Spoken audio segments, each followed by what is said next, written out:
Alright, guys. Episode 9 was crazy, and you just know episode 10 is about to be pure chaos. We're juggling so many characters and storylines right now. But slowly, like real slow, they're starting to merge. You could feel it happening in episode 9, and it's setting us up for what looks like a seriously explosive finale. Let's get into what just happened and how it's all leading to that wild episode 10, shall we? Honestly, I don't think we're making it out of this season with everyone still breathing. In past finales, I wasn't always convinced we'd lose a major character, especially since we know Kanan and Jukebox make it into adulthood. But now, I'm nervous and I'm most worried about Rock, because just when you think things can't get any worse for Kanan, he walks into Snaps and Pop's spot looking for answers about Crystal.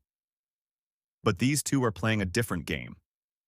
Like we all saw coming, Crystal's been snatched up by Pickett and WI, and now she's locked up in some secret hideout run by Snaps and Pop is playing mind games.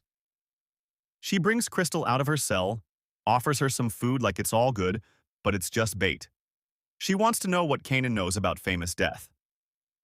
And when Crystal says Kanan blames Rock, that's when it clicks. Pop realizes she can twist this whole thing to her advantage. Use Kanan's grief and confusion like a weapon. And just like that, cold as ice, she shoots Crystal in the head. No hesitation, no mercy. That's it for Crystal. Meanwhile, Kanan's meeting up with Jukebox at the diner. Stressed out because Crystal's been ghosting him. He knows something's wrong, but then who walks in? Rock. And Kanan is not just upset, he's furious.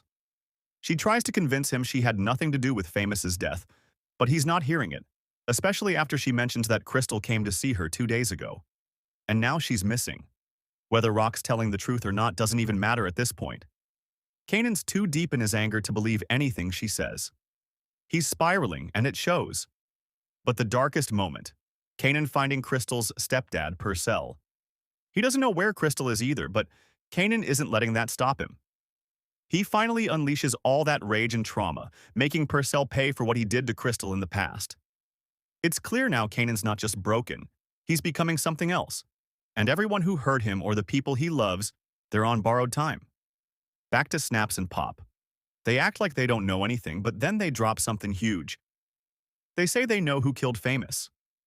At first, you think, okay, maybe Kanan's finally about to get some clarity. But no, instead, they hit him with what might be the dirtiest lie of the season. That Rock was the one who paid the cops to kill Famous. Yeah, let that sink in. We all know that's not true.